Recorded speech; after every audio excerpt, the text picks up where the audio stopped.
कमला जी कल से अपनी ही बेटी प्रिया के आने का इंतजार कर रही थी। प्रिया की शादी को 2 महीना ही हुआ था। शादी के बाद दूसरी बार प्रिया मायके रहने के लिए आ रही थी। कमला जी प्रिया को बहुत प्यार करती थी क्योंकि प्रिया उनकी प्यारी बेटी थी। प्रिया के पिता बचपन में बीमारी की वजह से मृत्यु हो गई थी। कमला जी ने अकेले ही प्रिया को पाल पोस कर बड़ा किया था। उन्होंने प्रिया को अच्छे संस्कार दिए थे। प्रिया बहुत सुंदर लड़की थी। पढ़ाई पूरी होने के बाद प्रिया के मामा ने एक रिश्ता बताया। लड़के वालों ने प्रिया को पहली नज़र में पसंद कर लिया। लड़के वाले प्रिया के मामा के पहचान वाले थे, इसलिए कमला जी ने रिश्ते को हाँ कर दी। धूमधाम से प्रिया की शादी हो गई। अगले दिन मामा जी उसे मिला लाई। कमला जी ने प्रिया से पूछा, तुम्हारे ससुराल वाले कैसे हैं? तो प्रिया ने बताया कि सब बहुत अच्छे हैं, मेरा बहुत ख्याल रखते हैं। कमला जी को प्रिया की बात को सही नहीं लग रही थी, पर उन्होंने प्रिया से कुछ नहीं पूछा। उन्होंने लगा प्रिया कुछ छुपा रही है। उन्होंने प्रिया को अपने पास बुलाकर प्यार से पूछा, बेटी झूठ मत बोलना, मैं तेरी बातों से ही समझ गई कि तेरे साथ कुछ ना कुछ गलत हुआ है, तो मुझे बता क्या बात है। मेरे तेरे हर सुख दुख में तेरे साथ हूँ। प्रिया रोते हुए बोली, कहा माँ, एक दिन प्रदीप सुबह ऑफिस जाते समय टाइम किसी बात पर नाराज हो गया और जोर से चिल्लाने लगे, तो मैंने उन्हें कहा कि आप धीरे से भी बोल सकते हैं। इतना सुनते ही प्रदीप ने मुझ पर हाथ उठा दिया। मुझे उनसे इस व्यवहार की उम्मीद नहीं थी। शाम को वह जब ऑफिस से आए तो ऐसे लग रहे थे कि कुछ हुआ ही नहीं। मैंने उनसे सुबह के बारे में बात की तो उन्होंने तुरंत जवाब दे दिया, अरे गुस्से में तो यह सब हो ही जाता है, इसे दिल पर लगाने वाली कौन सी बात है। औरत का कोई सम्मान नहीं। माँ, मैं कोई जानवर नहीं हूँ जिसे हर बात पर मार कर ही समझाया जाए।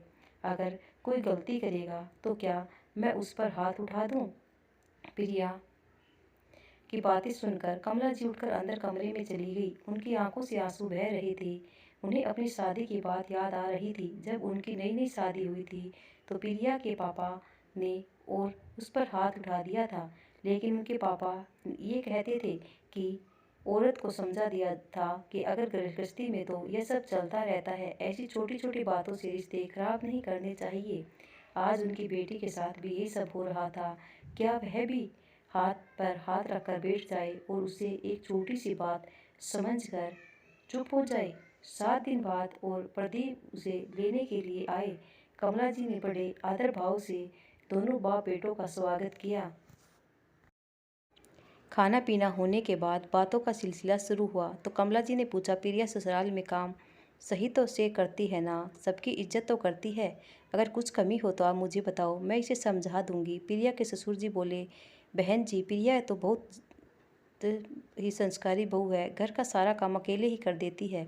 इतनी संस्कारी बहू हमारे तो भाग खुल गई। इसकी सास भी इससे बहुत खुश रहती है। फिर कमला जी ने अपने दामाद से पूछा, बेटा तुम बताओ, तुम्हें तो कोई शिकायत नहीं इससे? नहीं मम्मी जी, मेरा हर काम बिना बोले ही कर देती है। मैं गुस्सा भी हो जाऊं तो पलट कर जवाब ही नहीं देती। दोनों की बात सुनकर कमला जी ने कहा, समंती जी, आप दोनों की बात करते सुनकर लगता है मेरी बेटी आप लोगों को अच्छे से ध्यान रखती है, कभी पलट कर जवाब नहीं देती, हर काम समय पर निपटाती है। फिर मैं दामाद जी से एक बात पूछना चाहती हूँ, जब प्रिया इतनी अच्छी है तो आपने इस पर हाथ क्यों उठाया?